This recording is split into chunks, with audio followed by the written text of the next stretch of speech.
எங்கள் சபையோர்களே, பெரியோர்களே, தாய்மார்களே, தந்தைமார்களே, இங்க கூடியிருக்கும் யாபத்து பேர்களை நானாகிய கோமாளி வணக்கம் வணக்கம்.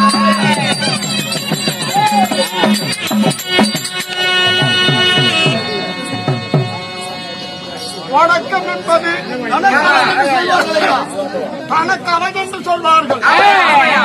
அதுபோல நான்கோர்களே, சான்றோர்களே, ஆதிசால் பெரியோர்களே, எங்களுடைய நாடகம் பார்க்க வந்திருக்கக்கூடிய எருமையார கேட்டாங்க. எனதருமை தாய்மார்கள் சொல்ற இழிச்சுவாயா, எனதருமை தாய்மார்களே, சுத்தமா சொல்ற ஜப்பான் போகையா,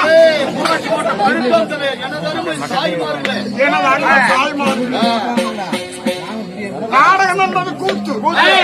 கூத்து என்பது அழகிய தமிழாகும். நாடகத்தாரை நாடாளவும் கூத்தாடியார ஒழுங்காகும். நடத்தினால் கூத்தென்று சொல்வார்கள். அதுபோல நீங்க பார்க்காத கூத்தல்ல, நீங்க பார்க்காத நாடகம் அல்ல, நீங்க பார்க்காத சினிமாவல்ல, நீங்க பார்க்காத டிராமாவல்ல, நீங்க பார்க்காத டிவி அல்ல, நீங்க பார்க்காத டெக்கல்ல, நீங்க பார்க்காத டொக்கல். ஒரு இழிச்சுவாயா, பின்னால ஓடுமுடா தோர்ந்தவாயா அப்படி இல்லையா?